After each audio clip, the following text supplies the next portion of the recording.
Get out! You are worthless. You don't have to tell me. I'm leaving. Get out now. I know. I grabbed my wallet and phone.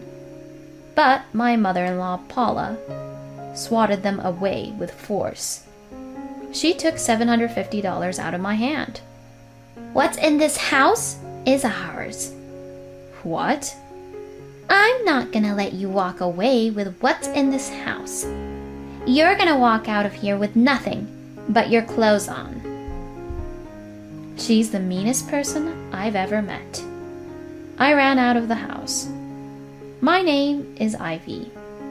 I've been married to my husband David for 2 years. We met at work and dated for a year before we got married. I was so happy when David, who was very popular among the female employees, asked me to be his girlfriend. He's very funny and always smiling.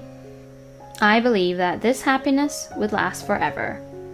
David said to me, "Let's talk about everything with each other and walk down the road together." I was so happy to hear that. As it turned out, he didn't really mean what he said. But that wasn't the case when we first met. His true nature hasn't changed at all, though. I just couldn't see it. It was only recently that David's true nature was revealed. 6 months ago, my father-in-law passed away. My happy marriage slowly fell apart. "I need to talk to you." That day, David approached me with a mysterious look on his face. This was unusual for my normally cheerful husband. I listened to him and wondered what was going on. "I'm thinking of moving in with my mother." David is a very kind man. He was worried about Paula being left alone. I was prepared for him to say something like this sooner or later, but I felt something strange when he said this. "I'm thinking of moving in with my mother." What about my opinion? The way he said it sounded like he had already made up his mind. Am I just being paranoid? I wish I had someone I could talk to at a time like this. My parents have already passed away, so even if I want to talk to them about it, I can't. I thought about talking to my friend about it, but my friend is single. None of my friends are married. I thought about talking to someone at work, but David and I work at the same company. I didn't feel comfortable discussing our situation with someone at work. I agonized over the matter alone, but David had always shown me his concern for me. I decided to stop being so nervous about what he said. About moving in together with Paula? I was at a loss for words that day and couldn't respond. Later that day, I told David whether or not I wanted to live with her. "What?" I'm worried about Paula. I'm in favor of moving in with her too. Yeah. It's not what I expected. He sounds so uninterested. I was expecting a thank you or a I'm glad or something like that. I wonder if I was arrogant to expect such words. It's not nice to ask for something in return, but I wanted him to at least say thank you. We talk about everything, right? "Yes, we do." So, when do you want to move in? "Oh, the Friday after next." What?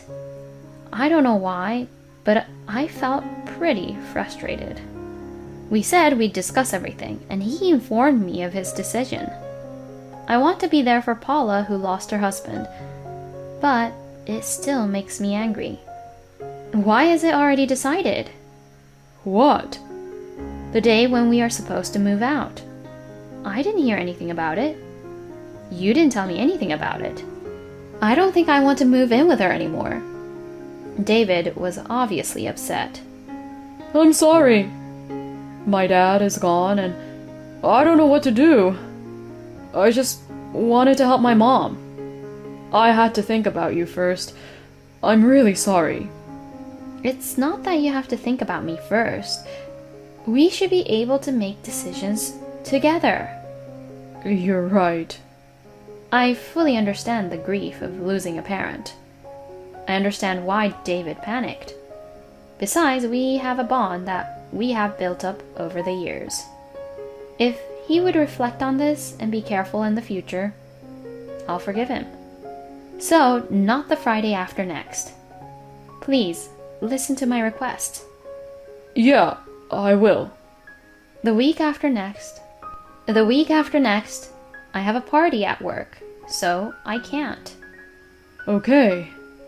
When do you think you can make it? Well, Saturday would work for me. Saturday? Oh, is Paula busy on Saturday? It's fine. Let's do it on a Saturday then. And 2 weeks later, on Saturday, the day came. On that day, I witnessed David's disappointing side. I arrived at Paula's house before the movers came so that I could greet her, but she was nowhere to be found. When I checked with David, he said she was out. It's not like I'm all in favor of moving in together.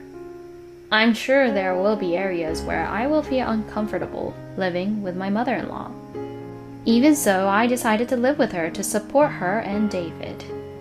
And yet, she isn't even here. Is this my ego? I honestly don't want her to do anything to make me feel insecure about the future. But she isn't here, and that's not going to change no matter what I think. While I was in agony unpacking the boxes that had arrived, Paula came home. Hi, Paula. I'm looking forward to living with you. I greeted her with a smile, and she glanced at me and immediately looked at David. Why did we have to do this on Saturday? Why did we have to choose a day that costs so much? Because of our schedule. I told you to pick Friday. Yeah. She went straight into her room. What was that? It was the first time I ever saw her and David like that. David and I have been married for more than 2 years. Of course, I have been visiting my parents-in-law during that time. Whenever I visited them, Paula always greeted me with a smile. I wonder if a person's personality changes so much when they lose someone they love. Above all, what is with David's attitude?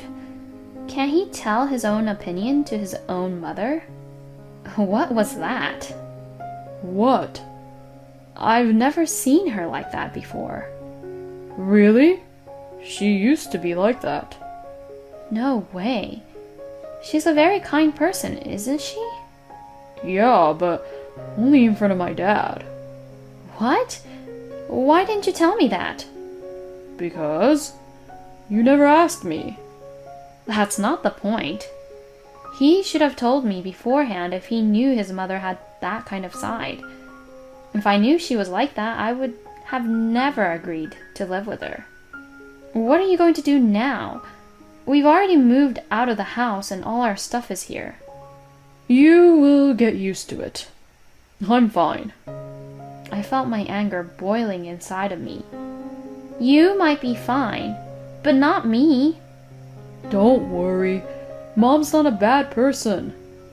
The only reason she wanted to do this on Friday was because she was worried about our finances. She was just being a little harsh, that's all. No, it didn't seem that way to me. I don't think I can do this. Do what? Living together. I feel pathetic at his incompetence. Hey, are you just going to obey your mom? What? Why? Because you didn't express your opinion at all. It's not like that all the time. She's not at her best because Dad passed away. She's probably just feeling lonely and sensitive. You really think so? Yeah, I think so. You were talking about how she was always acting like a nice person in front of your dad. I didn't say she was acting. It doesn't matter how you say it. I'm pissed off. I'll take care of everything, so please, bear with me a little bit. Please. My thoughts are all over the place. There's really nothing wrong with him in the last 2 years, dating period included. In fact, he's a very kind, funny, and caring person. But the person I see in front of me now looks unworthy and pathetic. I don't know if I should give an answer right now. I wonder if all the days we spent together were in vain. I've been struggling with conflict after conflict, and I feel exhausted. I accepted David's words because my thought process was not working properly. But I know this was a mistake. I should have stuck with myself, even if I was exhausted and my brain stopped functioning. I always lived my life with positive attitude, and it has backfired on me. I've learned that there are some things in this world that can't be managed. David was there for me at first. He supported me while I had to deal with Paula complaining about everything I did. But after 3 months, he blurted out, I'm tired. After that, he started supporting his mother. In other words, I had no one to turn to. David doesn't say or do anything, even if Paula says harsh things to me. He would hurry off to his room. I have to be very careful about our neighbors here. There are 2 factions in the neighborhood, one group of wives led by Paula and another group. They don't get along very well. I see them when I take out the garbage or come home from work and when I say hello to them. But they just stare at me from the bottom to the top and ignore me. I guess Paula says bad things about me. When I pass them in the neighborhood, no one greets me. Why do I have to experience such loneliness? Is there any point in living together? And do I really need to be married to David? I don't need to ask myself these questions. The answer is already there. At dinner that night, I broached the subject. I would like to talk to you about our future. Paula's eyes widened. Oh yes, finally. So when are you quitting your job? What? I'm not quitting my job. Then I don't have to listen to you. What is going on, David? You should be able to make your wife obey us. Yeah. What are you talking about? You were supposed to quit your job and move in with me. What? I can't live my retirement life because you didn't keep your promise. She doesn't do anything anyways. I didn't know she expected me to quit my job. What is going on? I looked at David, but he just stood there looking uncomfortable. I said, "What is going on?" Mom's getting old, so if you quit your job, you can stay home and Mom can relax. She complains about the food I make, the rooms I clean. All she does is complain. I'm not complaining. I'm trying to teach you something. Look, all I need is for you to quit your job and stay home. You can take care of my mom. Then you quit your job and take care of her. She's your mother. I was just trying to tell you that I'm divorcing you. What? And here's where Paula claps her hands happily. That's great. Now you can marry Rosie. Who is Rosie? Mom. Penalty, isn't it? I'll pay it for you. Here you go. Paula shoved a wad of cash to me. How much? $750. You can gladly accept it. Wow, that's a lot of money from someone who is so stingy. I'll take that as payment for all the care I've given you. So am I correct in assuming that you've been cheating on me? I'm not going to make excuses. Rosie is my mother's favorite. She's even offered to stay with us if we get married. Rosie lives close, and if she and I get married, I'll be free. I feel like crying. Even though he was not supporting me anymore, and I decided to get a divorce, I never thought he would betray me like this. I know if he was just a weak-minded person, but I somehow believed he would never betray me. But while I was going through the pain, he only wanted to save himself. I won't cry. I'm not going to shed a tear. All right, then let's proceed with the divorce. You have to fulfill your final responsibility. What? I'm going to charge you and Rosie alimony. Wait a minute. I just gave you some money. That's for 3 months' care. You have a job, so I'm going to charge you based on your income. But I don't care if we have to go to court. if we do that, you'll get less money. I don't care, as long as it's settled properly. Don't be ridiculous. I'm not going to let you do that. It's none of your business. My spouse is David. You're such an arrogant person. You're a woman and you didn't even quit your job when you moved in. How rude is that? Whatever. Get out of here. You're useless. I am leaving. Get out now. I know. I grabbed my wallet and phone. But Paula swatted them away and took $750 out of my hand. What's in this house is ours. What? I'm not gonna let you walk away with what's in this house. You're gonna walk out of here with nothing but your clothes on. She is the meanest person I've ever met. I ran out of the house, and it started raining. I heard a bang, and I turned around. Paula was looking at me through the window, clapping her hands and laughing. This is terrible. I have no money, no phone, no neighbors to call for help. Thank goodness it rained. It hides my tears. Only the sky was on my side. Soaking wet and with nowhere to go, I sat down at a nearby bus stop. The time must be around 9 p.m. There are no buses at this time of night. Well, I can't afford to take the bus even if it came. All I can do is sigh deeply and look up at the sky.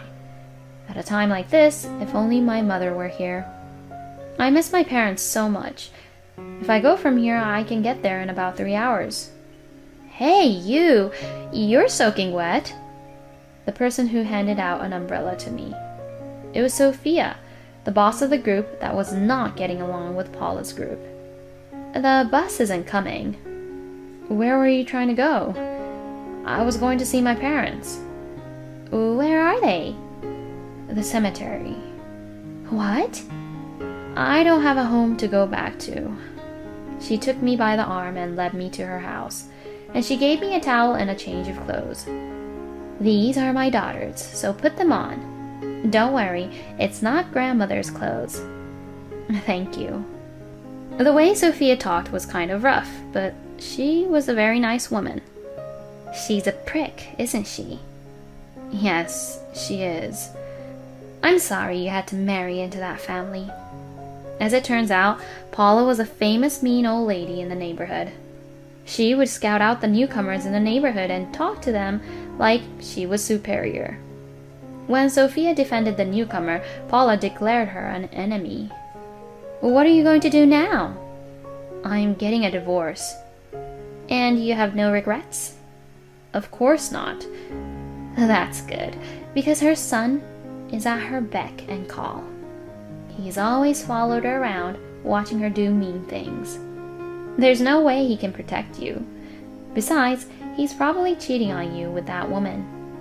Everyone knows about it? Yeah, everyone in the neighborhood knows. I really should have told you sooner. If you're getting a divorce, I'll help you. The world is not all enemies. An ally appeared from an unexpected place. After that, with Sophia's help, I was able to get proof of David's affair. I was able to get a smooth divorce. I asked for alimony from both parties and got a fair amount. I've kept in touch with Sophia ever since. She told me that David and Rosie never got married. Rosie was just looking for a relationship with someone who had money. But when it came to marriage, it was a different story. I heard she rented an apartment near where she worked and moved out. David left the company. It wasn't his decision, of course. Paula told him that I was a plague and forced him to quit the company. He obeyed her. She wanted to keep David near her, so David works from home and they live sparsely. She's lost her place in the neighborhood. According to Sophia, there were a lot of people who saw me walking around the neighborhood that day. After that, when I disappeared, the whole neighborhood started to gossip that Paula was bullying me. As a result, she don't get out of the house anymore. She lives with David quietly. One time, David was waiting for me in front of the office. He said only one word, I'm sorry, and handed me a small box. When I opened the box, I found mementos and photos of my parents. Paula was furious with me at that time and threw away all my personal belongings. It seems David managed to keep this for me. I'm sure he's a kind man, but I couldn't stand by his way of life. It would be hard to break free from his mother's spell. I felt a little sad, but I don't regret my choice. I'm still recovering from my wounds, but I'm slowly making my way back. Breaking free from the curse of parents. It may be so hard to do. I'm glad you have someone on your side, Ivy. I wish you wonderful days ahead. I'll be rooting for you.